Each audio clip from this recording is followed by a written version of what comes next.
What you are about to watch is the everything you need to know about Jeremy Jacquet show. This is for YouTube, of course, but we did an hour-long show over on Redmen. Plus the full show we talk about with Jeremy Jacquet, of course. We go even more in-depth on Jeremy Jacquet, of course. And we talk about Liverpool's transfer policy, past, present and future, and look at some formations as well. So get involved on the Redmen Plus app, but if you don't want to do that, that's fine. Enjoy the free content. What are you seeing? What are you saying? What's his biggest strength? I think it's a really interesting sign. What Liverpool have done here is essentially thrown the mark game money at someone who has a much higher ceiling. Yes. Without question for me. Mate, I was going to use that line. What? I was going to use that line. Was you? I think Gahey's got a higher floor. Right now, probably, yeah. But the ceiling from Jacquet is much higher. Yeah, definitely. Jacquet is also, I think, 5 years younger. Potentially 6. Gahey's 25, isn't he?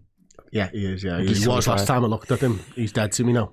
But yeah, it's also, Fetbiref's gone, so why would you? It's a really exciting signing, though. Honestly, it really is. Like, he's been on my radar for a bit, and it's not been through watching him. It's been through, obviously I've been in, like, you know, in the space for a while now, and you come to trust certain people's opinions on certain players, and he's a player who I've seen his name pop up quite a bit in the circles and all that, and I've thought to myself, must be a top player because he's getting noticed here. And when I had a look on my Substack last month, I think it was, he was a player who I was curious, because I look for centre-backs on my Substack, for those who don't know, and he was one that I was really curious to look into deeper, just to see if he lives up to the hype and all that sort of thing. But it looks like Liverpool have once again signed a real, it's a serious talent. It is a big talent.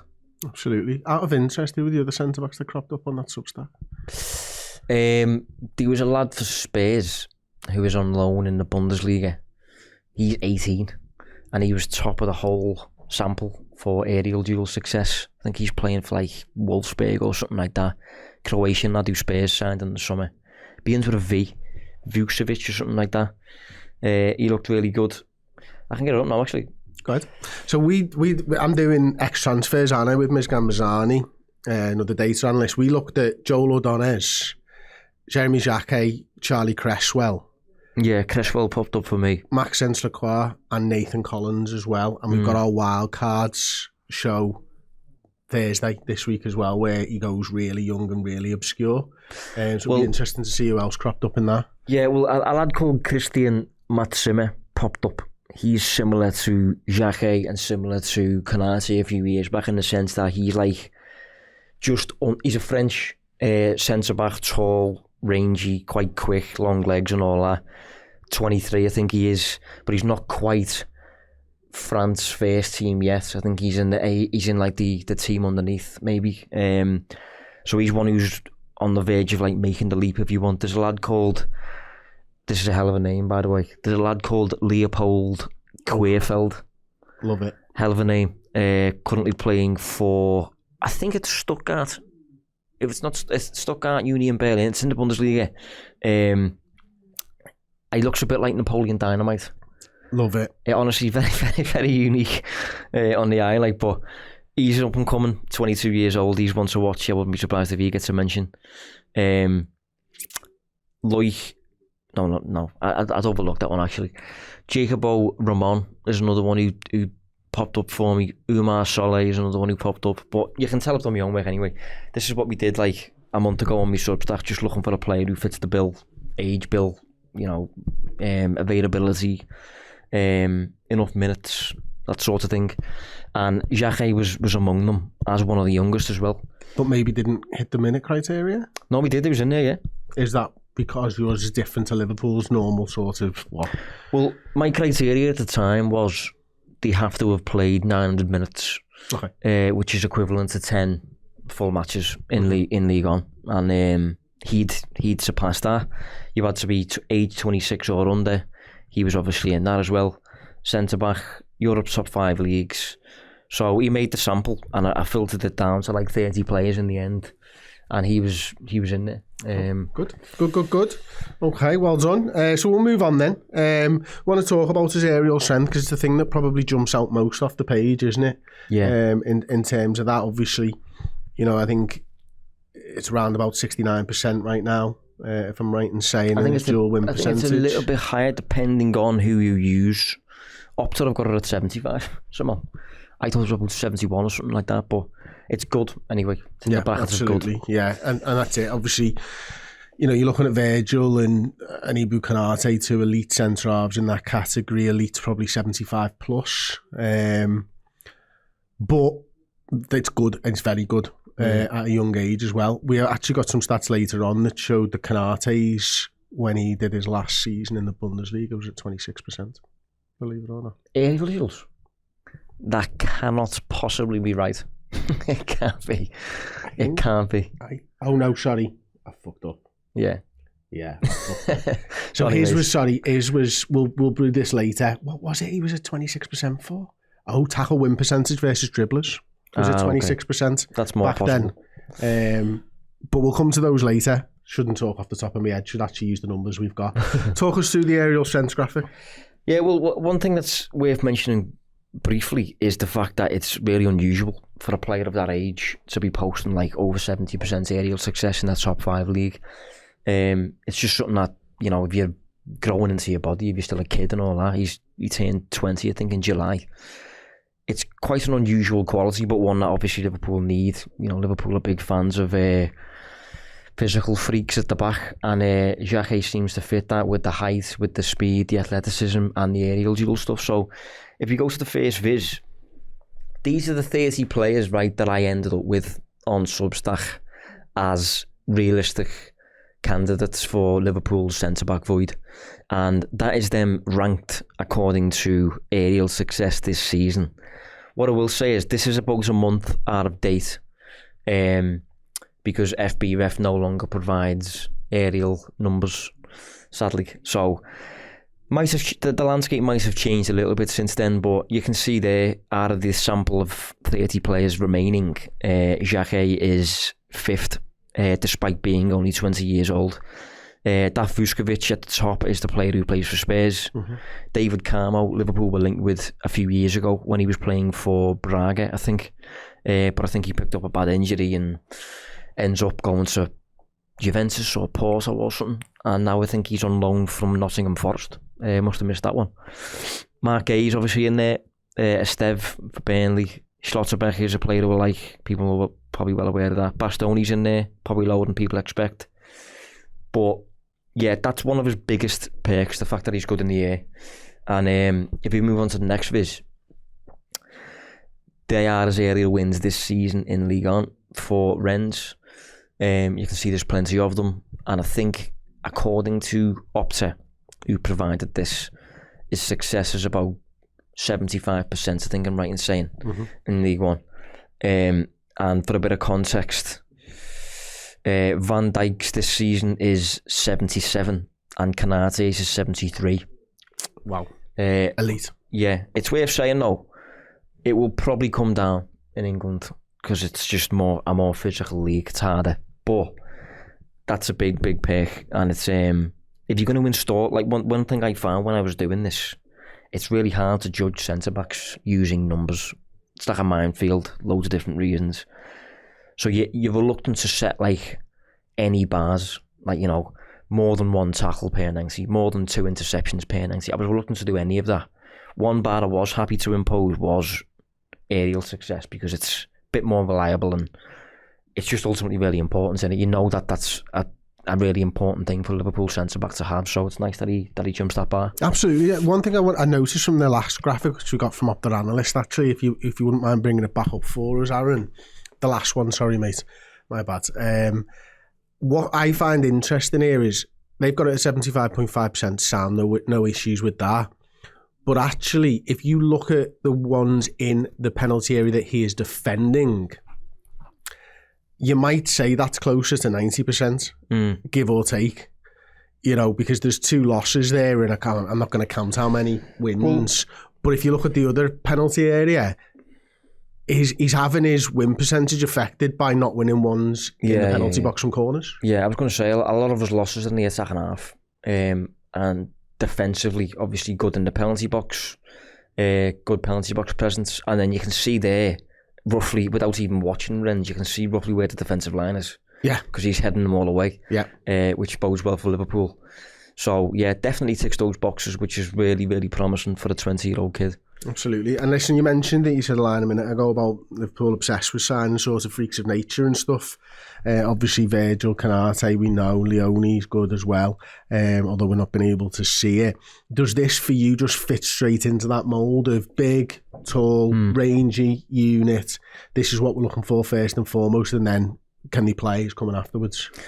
Yeah, well, I think one thing I always say when you're buying a centre-back, unless you're buying Virgil van Dijk, usually you have to compromise somewhere. You have to accept that he's not good in the air, or he's not tall, or he's not good on the ball, or he's not handsome, or whatever it may be. Very few centre-backs tick every box. Van Dijk obviously does. You've got the handsome box ticked off there as well. Yeah, smells nice as well by all accounts. Can I say, I would say pretty much ticks every box, but a lot of people would be screaming at me saying he's not good on the ball. I actually think he's better on the ball than people think, but I understand that point. What I'm getting at here though with Jacquet is, I think Liverpool have gone into this market and they're still using that, right, what's the trade-off here? What do we prioritise? Do you want a ball player? Or like remember a few years ago, Barcelona signed Andres Christensen from Chelsea. He's like 5'8" or something like that, but good on the ball. Lisandro Martinez the same, but he's good on the ball. You know, that sort of thing. So where did Liverpool put the value? What did Liverpool prioritise? And I think looking at the evidence, Van Dijk, Canate, Leone, who's 6'5", and Jacquet now, I think it's quite clear Liverpool, above all else, what they put on the pedestal is he massive? Is he just an athletic freak? And I think Liverpool have got 4 now. It's a shame if Canate leaves, but you know, he very much fits in with that theme of, you know, giant. Yeah, absolutely. And it makes sense, doesn't it? Because where are you playing first and foremost? You're playing in the Premier League. And we've seen the league this season, you know, more than ever before, probably. The physical attributes are as important as anything defensively, because of the way the teams are attacking us and stuff. So really good that obviously it fits in. Have we got any blue counters? Yeah, we can get them. Yeah, if you want me to. Just a quick little example. In terms of the only one. Like if you're thinking about it from like a tactical perspective, this giant status, the idea of signing someone who is a physical freak of nature, you've only got to think of it from the perspective of like Liverpool attacking, you know, whoever it may be, and Premier League forwards are good, you know, they're athletic. If you imagine that's, for example, just, I don't know, Brian Mbeumo or someone like that, he has to look at those two centre halves and think to himself, how on earth am I going to create a chance? Because there's between me, because Liverpool should have the ball, Liverpool should be able to dominate. So between him and the goal, there should be an entire half of space. You know, like 40, 50 yards of space for him to get through before he can get a shot away. So if you sign freaks of nature for your centre-backs, it makes it really difficult for the opponents to ultimately get shots off, because tactically Liverpool should dominate most games. So if you're signing a profile like this, an easy little exercise to just do when you're looking at someone who's a potential target, put him on the halfway line with, I don't know, Pedro Neto. Put him on the halfway line with Savinho, and would he cope? And if the answer's no, run a mile, because he's not capable of playing part of a dominant system. Liverpool are really good at prioritising that sort of thing, where, you know, Leone, massive, tall, Van Dijk, massive, tall, fast, Canate the same, and Jacquet fits that bill as well. Interestingly, if you think about it, does Mark Gay tick that box? It's a genuine question, that. You know, I think some people might say yeah, but I don't think he's I don't think he's a freak of nature, put it that way. I think he's just like, he's good, very good, steady, consistent centre half. But if you put him on the halfway line with one of these types of forwards I'm talking about, Marmoush, does Marmoush take him to cleaners? Mm-hmm. Probably. Who would your money be on? I don't know. I really like Mark Gahey, to be honest with you. So do I do, but yeah, it's a difficult one, isn't it? Because I don't know. I've got no idea. Yeah, I've got no idea. But I think when it comes back to it, and Liverpool looking at Mark Gahey, I think for me it was a case of you're Premier League proven, you're an experienced professional, you're heading into your best years, we know what we're going to get from you. It's good value for money in terms of the transfer fee, and when Liverpool were looking in terms of the wages probably as well. So it felt like a safe bet. I think the Jacquet one is slightly different. They are putting a lot of money, first and foremost, and confidence, I suppose, is being exuded as well, that he is going to become who they think he's going to become. Because you don't spend 55 million plus add-ons on a 20-year-old. Certainly Liverpool don't. But something I said on the podcast yesterday, Josh, we tried to with Lenny Yoro. Like, this is actually an area that we've been trying to put money into maybe for a couple of years now. Yeah. So, you know, we'll come on to it later. Are Liverpool maybe changing the way that they feel about this? Just go on. I was just going to say that I think going back to that, I think what Liverpool seem to prioritise, like, regardless of the age of the player, it's almost like, has he got the raw materials? Has he got the makeup of the best centre half ever? And if he hasn't, and that just comes down to almost what you're naturally born with. Like Lisandro Martinez, as good as he is on his day, he has a ceiling because of his height at centre back. It just is the way it is, sadly. Whereas Van Dijk, if Van Dijk was going to hit his ceiling, he was going to be just a joke because of, you know, the muscular level, the height, the speed, even the ability on the ball, to be honest, with Van Dijk. But I think that's what Liverpool are scouting constantly when it comes to centre-backs, more than any other position. I think the centre-backs have to be, you have to have them raw materials, them boxes ticked. Yeah, absolutely. And that goes in a lot of sports, not more so than swimming. You know, in swimming, you can be a bloody fantastic swimmer, but if you're not 6'6", you ain't getting in the Olympics. Mm-hmm. You're just not. You're not strong enough. You're not powerful enough. Your technique can be as good as anybody, but you're just not competing with them guys. That's just the way that it is. You look at Phelps, like, you know, how many gold medals he won. He's a freak of nature.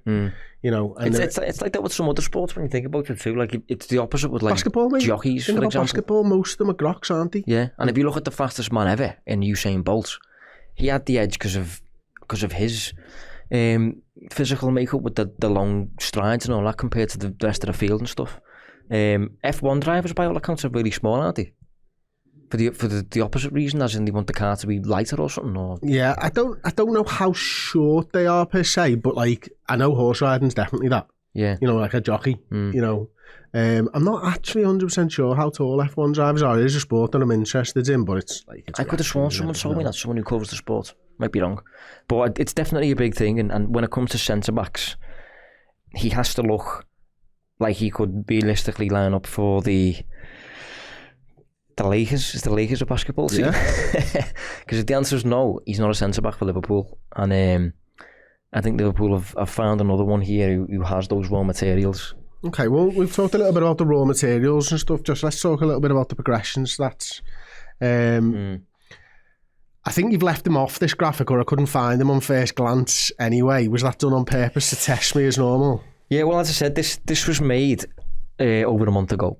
So this was when I was looking for a new centre-half for Liverpool. So these are players, I think there's more than 30 on this, so this might have been a little bit before the final 30 were established. But again, it's Europe's big five leagues, it's centre-backs, minimum 900 minutes played.